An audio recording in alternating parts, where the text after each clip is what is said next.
ஓம் சாந்தி. 31/7/2026 வெள்ளிக்கிழமை. வாணி தரும் வசந்தம். இனிமையான குழந்தைகளே, பெரியவர்களான பிறகு நமக்கு சேவை செய்வார்கள் என்ற பேராசை கூட சிவ தந்தைக்கு கிடையாது. அவர் ஒருபொழுதும் முதியவர் ஆகுவதில்லை. தந்தை இருப்பதே பலனை எதிர்பாராத சேவாதாரியாக உள்ளார். பாபா கூறுகின்றார், நான் எப்படிப்பட்ட கள்ளம் கபடமற்ற வாடிக்கையாளர் என்றால், உங்களுடைய எல்லா பழைய பொருட்களையும் வாங்கி கொண்டு விடுகிறேன். அதற்கு பதிலாக அனைத்து புதிய புதிய பொருட்களை கொடுக்கின்றேன். பாபா, இந்த உடல், மனம், பொருள் எல்லாமே உங்களுடையது என்று நீங்கள் கூறுகின்றீர்கள். அதற்கு கைமாறாக உங்களுக்கு அழகான உடல் கிடைத்து விடுகின்றது. அளவற்ற செல்வம் கிடைக்கின்றது. போலாநாத் என்று யாருக்கு கூறப்படுகின்றது என்பதை குழந்தைகளும் புரிந்து கொண்டு விடுகிறீர்கள். தேவதைகளுக்கு போலாநாத் என்று கூற மாட்டார்கள். குசேலன் 2 பிடி அரிசி கொடுத்தவுடன் அரண்மனை கிடைத்துவிட்டது என்று மகிமை செய்யப்பட்டுள்ளது. அது கூட எவ்வளோ காலத்திற்காக? 21 பிறவிகளுக்காக தந்தை வந்து பாரதவாசிகளுக்கு உண்மையில் வைரம் வைடூரியங்களால் ஆன மாளிகையை கொடுக்கின்றார் என்பதை இப்போது குழந்தைகள் புரிந்துள்ளீர்கள். எதற்கு பதிலாக இந்த உடல், மனம், பொருள் அனைத்தும் உங்களுடையது என்று குழந்தைகள் கூறுவதால். பாபா நமக்கு ஏராளமான செல்வம் அளிக்கின்றார் என்பதை குழந்தைகள் அறிந்துள்ளீர்கள். எனவே மகிழ்ச்சி ஏற்படுகின்றது.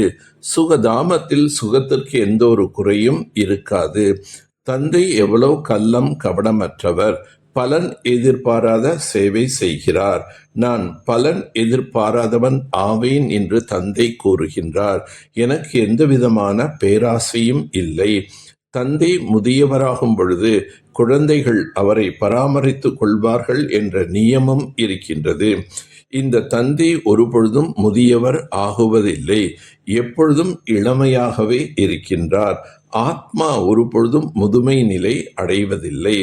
நாம் வயோதிகர் ஆகிவிட்டால் குழந்தைகள் நமக்கு சேவை செய்வார்கள் என்று லௌகீக தந்தை தான் எதிர்பார்ப்பார்கள். ஆகவே இந்த தந்தை எவ்விதமான பிரதிபலன் கருதாமல் நமக்கு பாலனை கொடுக்கின்றார், சேவை செய்து கொண்டிருக்கின்றார். பத்தித்த பாவன் என்று பிரம்மா, விஷ்ணு, சங்கரை கூற முடியாது. தந்தைதான் பத்தித்த பாவன் மற்றும் லிபரேட்டராக உள்ளார். யாராவது நல்ல காரியம் செய்துவிட்டு செல்கிறார்கள் என்றால் அவர்களது ஜட சித்திரத்தை அமைத்து மகிமை செய்கிறார்கள். தூய்மைக்கு தான் பூஜை செய்கிறார்கள். விகாரத்தில் பிறக்கிறார்கள் அல்லவா? ஆகவே விகாரத்தில் பிறக்கும் மனிதர்களுக்கு பூஜை என்பதே கிடையாது. அவர்களுக்கு பூஜை செய்ய முடியாது. பூஜை தேவதைகளுக்குத்தான் நடைபெறுகின்றது. அவர்கள் எப்பொழுதுமே தூய்மையாகவே இருக்கின்றார்கள். ஒரு இங்கிருந்து கடந்து சென்றது என்றால் மீண்டும் 5000 வருடங்களுக்கு பிறகு இவ்வாறே கடந்து செல்லும். இந்த நாடகம் எவ்வாறு அமைக்கப்பட்டது என்பதை அவரே புரிய வைக்கின்றார். என்னை நினைவு செய்தால் மாயை ஒரேடியாக ஓடிப்போய்விடும் என்று தந்தை கூறுகின்றார். தந்தையை நினைவு செய்யவில்லை என்றால் பிறகு மாயை தொல்லைப்படுத்துகின்றது. பாபா எங்களுக்கு மாயையின் புயல்கள் நிறைய வருகின்றது என்று கூறுகிறார்கள். நல்லது, தந்தை மிகவும் அன்போடு நினைவு செய்தீர்கள் என்றால் புயல்கள் பறந்து போய்விடும். நெருப்பில் போடாமல் தங்கம் தூய்மையாக ஆக முடியாது. அதே போல் இந்த யோக அக்னியின் மூலமாகத்தான் ஆத்மா தூய்மையடையும். தந்தையின் கூடவே ஆத்மாக்களாகிய உங்களுக்கும் பூஜை நடைபெறுகின்றது. ஏனென்றால் நீங்கள் தந்தையுடன் சேர்ந்து அநேகருக்கு நன்மை செய்கிறீர்கள். மாயின் புயல்களை விரட்டுவதற்கு தந்தையை மிக மிக அன்புடன் நினைவு செய்ய வேண்டும். ஆத்மாவை யோக அக்னியினால் உண்மையிலும் உண்மையான தங்கமாக ஆக்க வேண்டும். எல்லையில்லாத வைராகியம் உடையவர்களாக ஆகி இந்த பழைய உலகத்தை மறந்துவிட வேண்டும். உலகம் மிகவும் இற்றுப்போன நிலை அடைந்து விட்டது.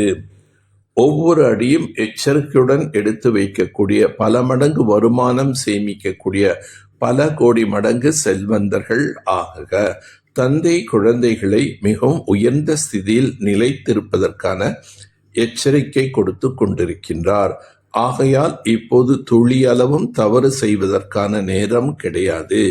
இப்பொழுது அடியிலும் எச்சரிக்கையாக எடுத்து வைத்து ஒவ்வொரு அடியிலும் பல மடங்கு வருமானம் செய்து பல கோடி மடங்கு செல்வந்தர் ஆகுங்கள். பத்மாபதம் பாக்கியசாலி என்ற பெயருக்கேற்றவாறு செயலும் இருக்க வேண்டும். ஒரு அடி கூட பல மடங்கு வருமானம் இன்றி இருக்கக்கூடாது. எனவே மிகவும் யோசித்து புரிந்து கொண்டு ஸ்ரீமத் படி ஒவ்வொரு அடியும் எடுத்து வையுங்கள். ஸ்ரீமத்தில் மனவழி கலப்படம் செய்யாதீர்கள். மனதை கட்டளைப்படி நடத்துங்கள். பிறகு மன்மனா பவ என்ற ஸ்திதி தானாகவே இருக்கும்.